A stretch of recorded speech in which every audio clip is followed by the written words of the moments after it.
Looking for financial insights you can trust? How do you protect yourself as an investor? What's the strategy? I think it's really simple. I think you just want to be diversified in your portfolio. The Payne family brings real-world experience to every conversation. Well, I think that's the problem right now is, right, a lot of people that are close to retirement, they're taking so much risks. And if we do get a big sell-off, it could derail their retirement. Listen to the Pain Points of Wealth on the Red Apple Podcast Network. The Rita Cosby Show on the Red Apple Podcast Network. And tonight on the Rita Cosby Show, the purported ransom deadline in the Nancy Guthrie case has passed just a few hours ago. And so far, no sign of Nancy Guthrie. Unclear if any payment was made, but there are a lot of questions about the story tonight and different versions of different things that are coming out. In just a few minutes, we're going to be talking with Sergeant Betsy Brantner Smith. She's done hostage negotiations, spokesperson with the National Police Association, to get her take on all these big developments. But just coming in the last few minutes, the FBI putting out a statement, which is very interesting, as this second supposedly final ransom deadline has now passed just a few hours ago, with the FBI saying, quote, "The FBI is not aware of any continued communication between the Guthrie family and suspected kidnappers, nor have we identified a suspect or person of interest in this case at this time." So how do you read that? First off, just a little bit ago, Savannah Guthrie seeming to be unscripted, seeming to be clearly very emotional, seeming to be reaching out to the public to try to get some help to locate her mother. Listen to Savannah just a little bit ago in a post right before the deadline passed. She was taken and we don't know where. And we need your help. So I'm coming on just to ask you, not just for your prayers, but no matter where you are, even if you're far from Tucson, if you see anything, if you hear anything, if there's anything at all that seems strange to you, that you report to law enforcement. We are at an hour of desperation, and we need your help. An hour of desperation. And that one, it looks like she's talking to the public. We need your help. Please look, if you see something, even if you're not in the Tucson area, we don't know where our mother is. We need your help. A very different message than what she and her siblings put out on Saturday, where they said, we understand, and kidnappers, we will pay. This is what they put out on Saturday. Take a listen to this. We received your message, and we understand. We beg you now to return our mother to us so that we can celebrate with her. This is the only way we will have peace. This is very valuable to us, and we will pay. What an unbelievable case. And at this point, clearly everybody wondering what is happening. In these supposed ransom notes, they were saying you need to pay $6 million in Bitcoin. Here's the account number. And if you don't, some very severe consequences will occur. You can read between the lines what that could be. So what has happened? We don't know if any money has passed. You heard from the Guthrie family saying they will pay. So did they pay? And also, police are going back also to the sister's house yet again, going back to Nancy Guthrie's house, the mother, of course. So what are they looking for? Have they given polygraphs to family members and friends and landscapers and everybody else?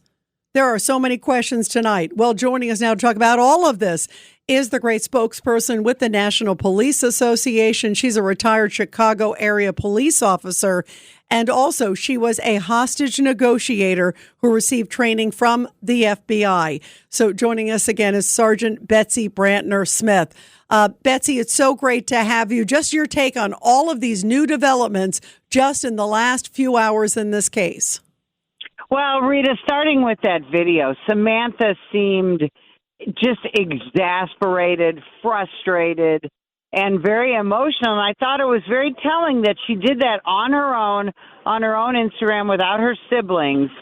So I think she's reached that point, and she said it, that point of desperation where she's now just asking the public, please, please help us. What do you make of the fact that Savannah Guthrie was alone in that, Betsy, that she didn't have her sister and her brother by her side? What did you make of that? I thought it was very telling. In these types of situations, very often families start to splinter a little bit. And, when you, and again, I don't know the family. I live nearby, but I don't know them. The brother seems very no nonsense. He's a military guy. He's a pilot. And then the sister Annie, she's a little bit more of a ne'er-do-well, her and her husband. So I think Savannah felt maybe she had to just take the bull by the horns and say, listen, we need the help of the public. They hadn't really asked for that before, and that's what she did. Now, when you say that she's asking, and you're right, like it seems like in the other ones, she's directing it to these purported kidnappers. And then in this one, she's asking the public, and she seems to be fairly calm in the ask. What do you think has happened since that one on Saturday to here? The FBI saying there's been no continuous communication. I guess the question is, do you think that they have paid? We don't know. Apparently, they didn't pay in the first Bitcoin account, but then, as you probably know, you can set up a Bitcoin account. I think it's like anywhere from 5 to 15 minutes. And then there was a second one. Right, exactly. Yeah. And then there was that second ransom note that came, and that very well may have had a different account number that TMZ didn't get. So I don't bank that they didn't pay something, but what do you think? Do you think that they paid and they're wondering, okay, well, now where's our mother? Or do you think something changed where they said, okay, well, maybe we shouldn't pay?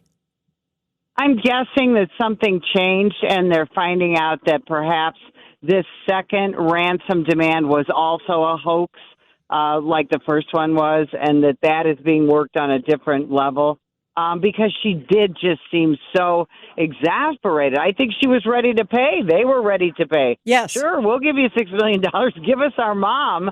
And now she's just utterly frustrated, and you certainly can't blame her. Now, do you think that when you say the first one was a hoax and the second one, I don't know if they're a hoax or not. I'm not sure. I guess I have to ask you because you're the expert for sure, Betsy, at this. I mean, there were a couple things that they said in the first one. Okay, there's the Apple Watch. There's the floodlight that was knocked out. And then whatever the second one was clearly sent them back to the house, remember? And then they started looking at the sewage system. And then they also... Oh, absolutely. No, I'm talking about the ransom demands are a hoax, not the kidnapping. Do you believe the notes? Do you believe the notes are fully a hoax, or do you think there's somebody who's playing games and maybe the motive isn't just money? Like maybe there's some other motive, but the notes may be something legit. I think that the notes demanding money are wholly separate from why Mrs. Guthrie is missing. That's just my opinion, my experience as a law enforcement officer and with these cases. And I think it's so horrible to give these people hope that they can put money into a Bitcoin account and get their mom back. I don't think that's going to happen. I hope I'm wrong, Rita, but that's how I see it. Now, you believe it's separate. Why do you believe it's separate? Do you believe that there's nothing to these notes, that maybe it's somebody who could have just seen, Mrs. Guthrie on TV and said she had this? My understanding is they said where the Apple Watch was inside. Like it was located on such and such, and the floodlight, right. This one's broken here, and maybe it's not something that was, wholly visible unless you had kind of been to the house. So do you believe that the notes are not from someone who had anything to do with the crime, or do you believe that do you believe that maybe there was another goal here, that it was revenge for something, that it was a home invasion gone bad? What do you think? My guess, as far as what happened to Mrs. Guthrie, I do believe it's one of two things. I think it's either a home invasion gone bad, where either she was the target or she wasn't supposed to be there, but was, wouldn't cooperate with whoever it was. You know, maybe they wanted her to go to the ATM and take out money, things like that. She fought, maybe hit her head. Remember, we've got her blood on the front steps. There's all those kind of variables. And the other thing, these types of situations also often become familial. So in other words, is there a family member who could possibly be involved in this type of thing? And when we investigate these types of cases, that's one of the first things that we do is start really sweating the family. In other words, talking to the family as soon as we know this person is missing. Separate them. You know, how do you feel about your mom? How do you feel about your mother-in-law? You know, all of these different questions. Get a feel for how everybody is feeling about each other and mom. And, you know, is there somebody in the family who is frustrated with her for any way, for any reason? And I'm not sure that happened in this case because of the way information sort of dribbled in. Yeah, and also, what about polygraph? I mean, I'd ask them to take a polygraph too, Betsy, right? I mean, there's no evidence Absolutely. that they've been asked. I mean, I would just to see their reaction. Oh, no, I can't do a polygraph, you know? Right, absolutely. I mean, there are things that should have happened, but you know, they were delayed in taking Mrs. Guthrie's car. They were delayed in taking the daughter's car, which the mom apparently rode home in after this dinner. And then there was a lot of misinformation. They said that she had gone to dinner at a restaurant with her daughter and son-in-law. Well, now we know that she went to their house for dinner. You know, just so much misinformation. There was a delay in reporting this case, you know, so that is a problem. There was a delay in getting aircraft in the air to look. It's really just an overall unfortunate situation. The other thing, Betsy Brantner Smith with the National Police Association, the other big thing, this is a wild report. Fox News, I believe it is reporting that according to their sources, that remember we heard the story that she was supposed to be at church, didn't show up for church, and that's when they notified that there was something wrong. Then the kids got involved and were, you know, told, hey, your mom didn't show up for church. And then they went to the house and soon afterwards, almost immediately, it looks like called 911. Now there's a report out there, and I haven't seen, you know, anything because this is just sort of breaking. This is, you know, breaking fresh news that apparently a source is telling Fox News that for years, Nancy Guthrie would meet with friends instead, wouldn't go to an actual church, but she would go to like a friend's house and they would watch this stream service from New York City, from Tucson, and it's a church that Savannah, her daughter, goes to in New York. So like, oh, we're going to the same church service as Savannah, we'll be streaming it. And her friends, maybe because she couldn't get around and maybe the friends had similar problems, you know, physically with their age, that they would all watch it together. So she didn't go to a church, according to this report, if this is true. That's another, like, why can't we get a straight story, Betsy? Well, you're absolutely right. And we also have a report that once they figured out she was missing, Savannah Guthrie first of all, Annie Guthrie didn't call the police, apparently. She's the one who lives there.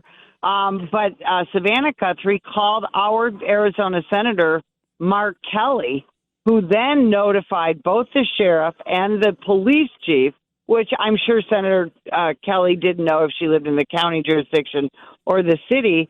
But that then created this delay as well. And now, is that true? Do we know if that's true that Savannah called Mark Kelly first? Yes. Several of our local outlets are reporting that. That's interesting. So when she got the news, she called Mark Kelly. And what, the sister called Savannah as opposed to 911? Is that what you're telling me? Apparently, it went through several channels before law enforcement was notified. Again, because we do deal with elderly walkaways frequently, you know, in Pima County. But you know, instead, that's an unfortunate delay. Oh yeah, that's if indeed right that the sister called Savannah, then Savannah calls the senator, and then the senator calls. I mean, that's a lot of time that's already gone by wasting. Again, maybe they didn't know clearly at first what was going on. But then remember, we heard that the sheriff said that they called 911, it looked like within 7-8 minutes. Right. And this is the problem that we're having in Pima County. And this is why you have not had a press conference by our sheriff in several days, because I think that he has decided, because he was giving press conference after press conference, hour after hour. And Betsy, he had time to go to a basketball game on Saturday night. How disgraceful. He is a season ticket holder, I'm told, for our University of Arizona Wildcats.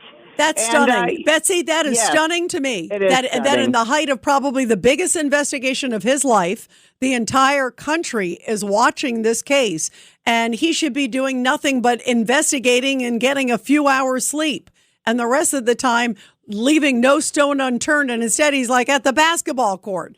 That to me says it all. I know you live there. I don't, so I'm going to say it, Betsy. That's disgraceful. That guy should not be in office. If he can't figure out that an investigation is more important than a basketball game, I'm sorry. Even if it was his kid playing, it doesn't matter. No, and you're absolutely right. And that is the kind of hubris, unfortunately, we see out of our local sheriff. He is a man who puts politics over public safety. He's done this for decades. I can say this as a resident.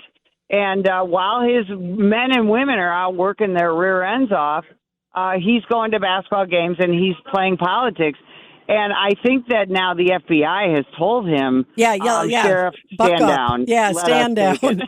Betsy, wow, please keep us posted. There are so many twists and turns in this case. We appreciate it. Betsy, thank you. Thanks, Rita, for having me. I'll talk to you soon. Thank you very much. And everybody, we'll be right back. The Rita Cosby Show on the Red Apple Podcast Network. Looking for financial insights you can trust? How do you protect yourself as an investor? What's the strategy? I think it's really simple. I think you just want to be diversified in your portfolio. The Payne family brings real-world experience to every conversation.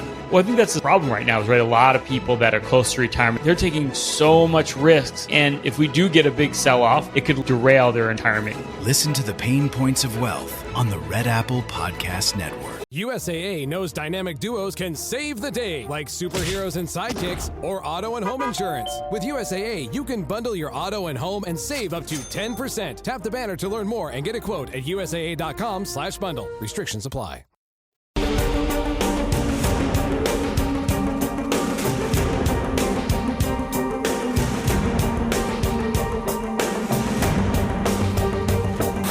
This is the Rita Cosby Show. Well, there are so many questions tonight about the Nancy Guthrie case. There's a report that locals waited a long time to go and reach the feds and accept help from the federal authority. Why would you not want to take help from the FBI? They are the best of the best. And you would think you would want all their resources, all their funding, all their support, especially because President Trump has said that this is something that he wants full attention. He doesn't want to have any corners cut. Why would you not want to take advantage of that? And you just heard from Betsy Brantner Smith. Why does the story keep changing? And why, if indeed she didn't actually go to a church, but friends said she didn't show up at a house, why didn't we know that? If indeed that's the case, Betsy is on it. The Rita Cosby Show on the Red Apple Podcast Network. Hey, Sal. Hank, what's going on? We haven't worked a case in years. I just bought my car at Carvana, and it was so easy. Too easy. Think something's up? You tell me. They got thousands of options. Found a great car at a great price. And it got delivered the next day. It sounds like Carvana just makes it easy to buy your car, Hank. Yeah, you're right. Case closed. Buy your car today on Carvana. Delivery fees may apply.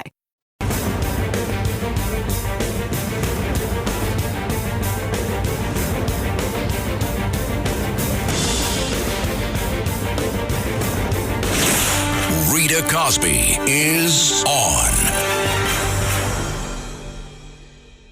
And And tonight on the Rita Cosby Show, of course, we are waiting to see as that purported deadline has passed in the Nancy Guthrie case, the mother of Savannah Guthrie. Savannah Guthrie putting out a video not too long ago saying, we believe our mom is still out there pleading with the public to help. And also, so much news about the Super Bowl, guys. Did you watch it? Well, I did. I was watching, and I was also looking to see, is Bad Bunny going to do anything? Well, Bad Bunny, who did his entire show in Spanish, and yo puedo entender español, so I could understand what he was saying, but I would say most Americans could not, and we're going, Lady Gaga did do a little bit in English, and his show was, by the way, I'm not going to take away, he's a good performer. He definitely had theatrics. He had the people that were dressed like, bushes. I mean, that was pretty creative. But was that really a show for a big all-American sport and doing the whole thing in Spanish? It was a little weird. But one thing I did love was after the halftime, right after Bad Bunny, as I call him, right after that, there was this great ad supporting ICE. And I don't think it's any mistake. It ran right after Bad Bunny got off the stage. This was my favorite. Take a listen to this. They're friends and neighbors, sons, fathers. They're Little League coaches and veterans.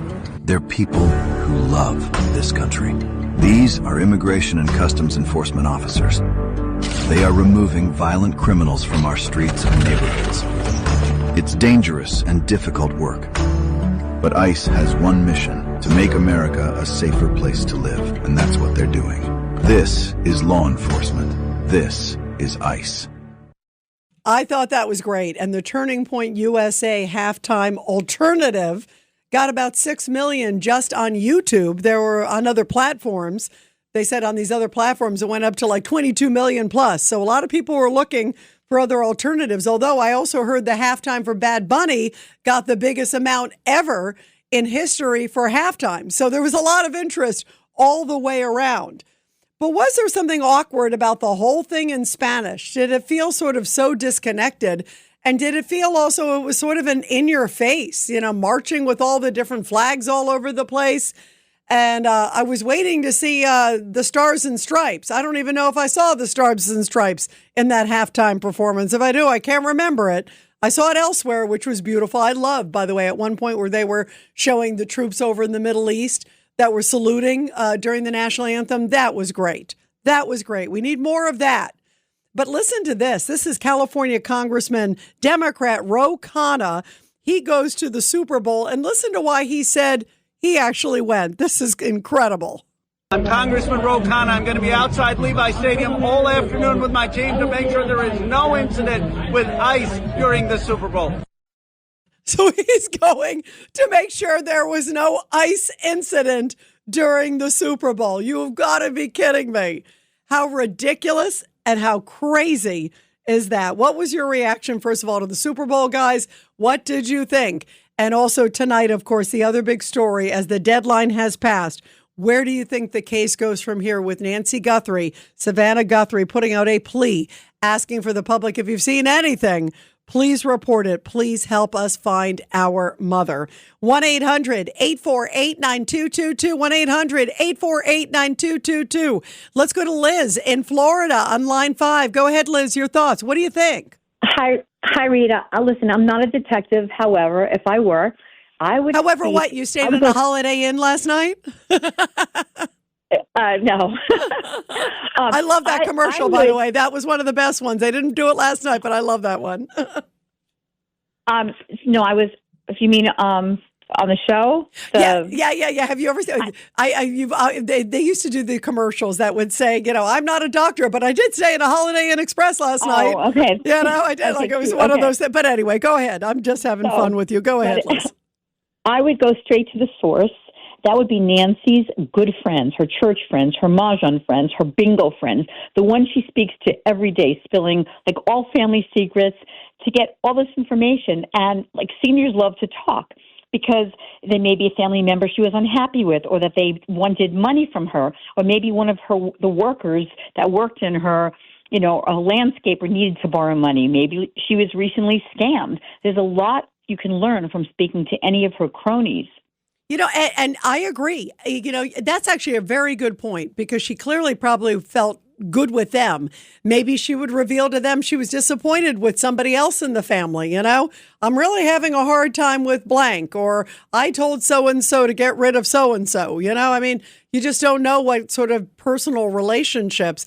And the other thing you brought up also, the whole landscaper, it may be, there's clearly somebody that has connections to this house.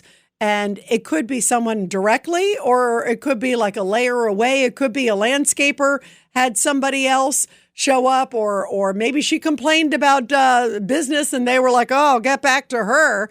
Or maybe a landscaper, got into some bad business with a drug deal, and the only way he could get out of it was to somehow, rob this woman's house, who he thought had a lot of money in the neighborhood.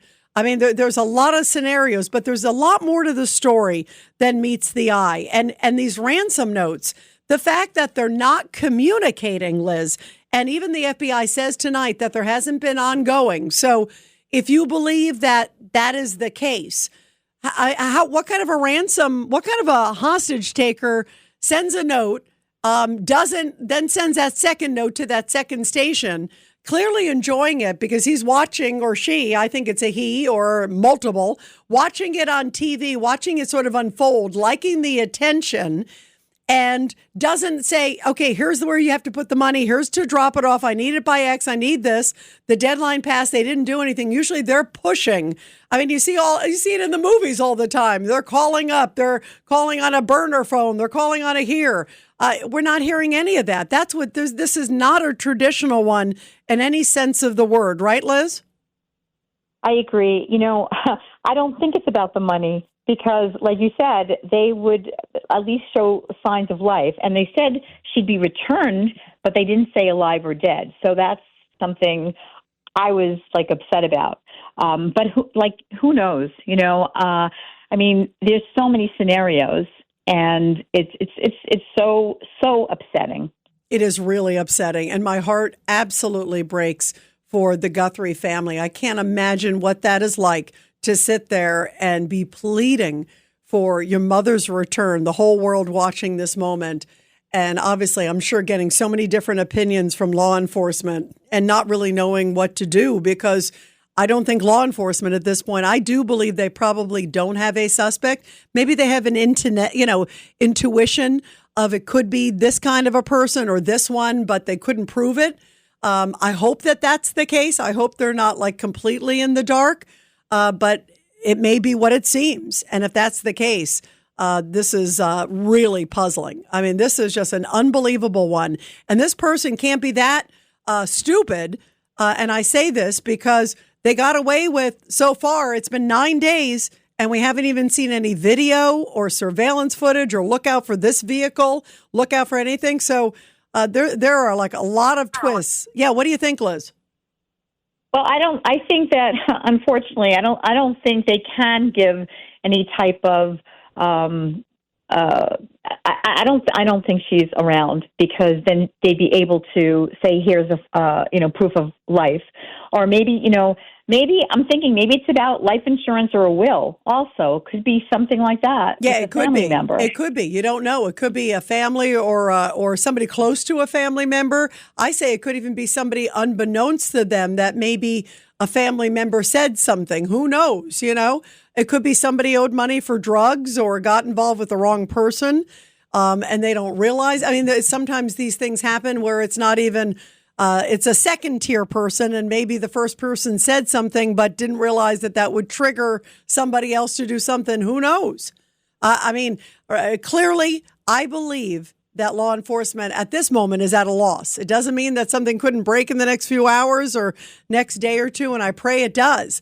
But I think they genuinely are at a loss at this point. But I do think it's interesting. They keep going back to the sister's house. That to me is an interesting sign. Liz, thank you so much. Let's go to Mike on the Lower East Side on line 2. Mike, what do you think? How you doing, Rita? Yeah, I've been doing search and rescue for 29 years with the Coast Guard Auxiliary. Oh, and maybe okay, great. Another 50, awesome. Mike, now I know why I love you, Mike. Go ahead. Awesome. Maybe another 15 years before that. but sometimes you got to speed read. You know, when you do search and rescue on the water too. I think they're bogging down over there, doing more of a recovery thing. They got to look towards Mexico because what's the easiest part of the whole plan is going to Mexico. I rode from California on Route 10, about 9 miles from her house. Okay, so from Route 10 to the junction, I think it's 19 that goes into Mexico. There's nobody around. I mean, if I saw one tractor trailer every 20 minutes, it was too much on a workday. All right, so it's desolate, and it's just an hour into Mexico, not even. So the easiest part of the whole thing was going to Mexico, and there's got to be a border security on the junction of 19 and 10, and they got it. They got all the plates, probably all the plate numbers. They got to do. Whatever vehicle went through, it had to be like an emergency vehicle or a contractor's vehicle, something that went back and forth every day. And they probably used it with the guy without the guy's notice. You know what I mean? Without the owner's notice. By the way, Mike, you know what's an interesting point, Mike? That's a good point. If they can somehow, with technology, put together maybe who crossed the border in this window, the last few days, because it may not have been right away.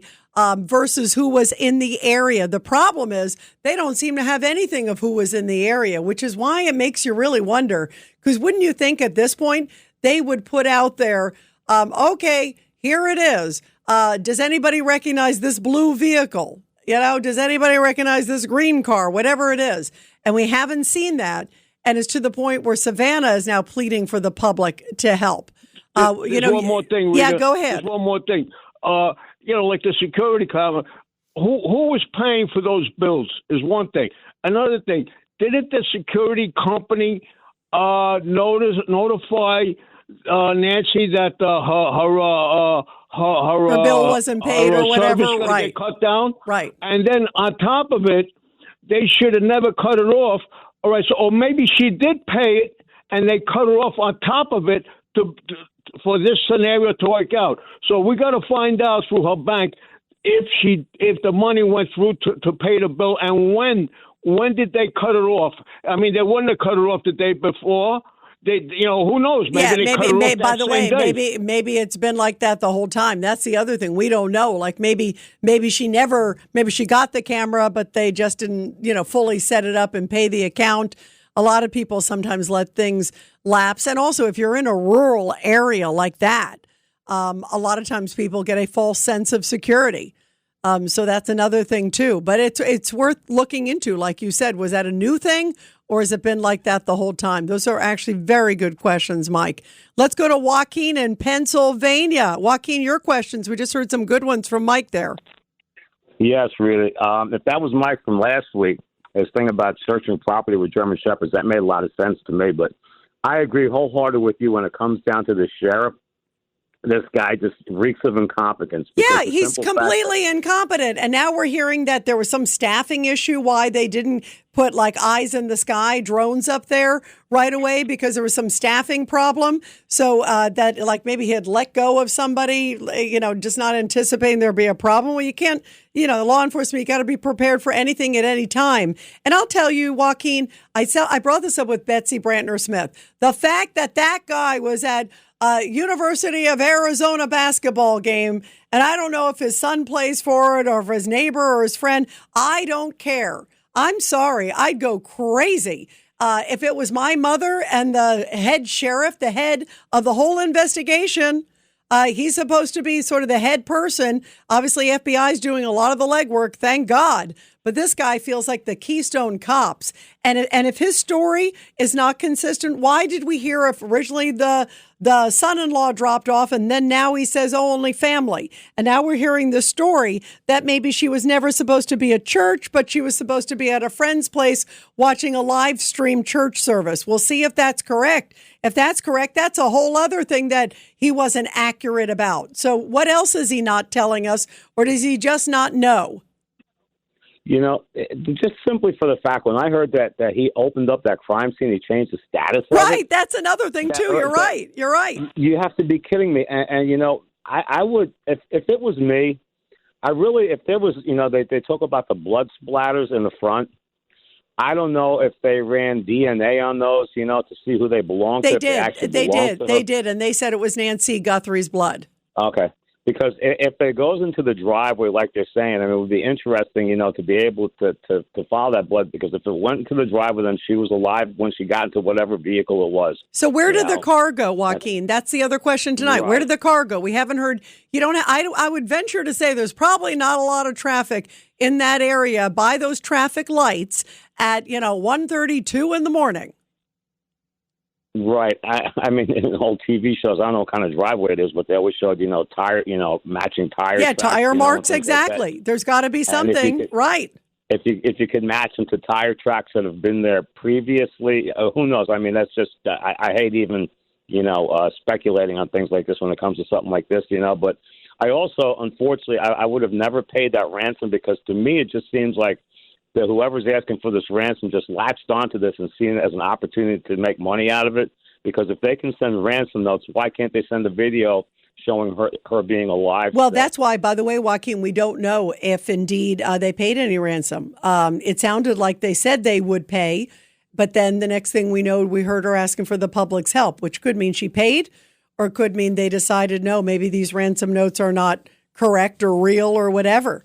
By the way, I like your points about looking at the tire tracks and everything like that in the driveway. That's another great point. Joaquin, you should be the sheriff, not him. You and Mike should be co-sheriffs, and that guy shouldn't be in control. I'd much rather have you guys in charge of the investigation. Joaquin, thanks so much. We're going to continue after the break, everybody. 1-800-848-9222. But first, support our heroes. The Rita Cosby Show presents Support Our Heroes. And this is the Tunnel to Towers Foundation Support Our Heroes segment with a very powerful story coming from Lubbock, Texas, where the veterans of foreign wars had a special recognition ceremony to honor World War II veteran Vanden Kirby, who is one of the organization's eldest members, and he celebrates his 102nd birthday. By the way, in 1943, the veteran answered the call of duty, boarding a transport ship in New York Harbor bound for the European theater there in World War II. After landing in France and serving through the height of the conflict, he returned home in 1946. He said that his homecoming from the war was marked by a very poignant milestone, time shared by many of the greatest generation as he met his young son for the very first time upon his return to American soil. And how beautiful to see him honored in such a great way. And everybody help America to never, ever forget.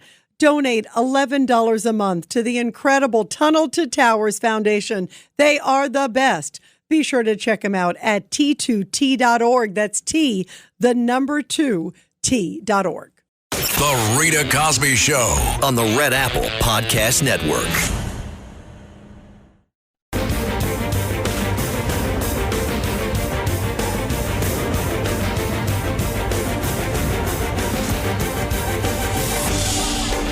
It's the Rita Cosby Show.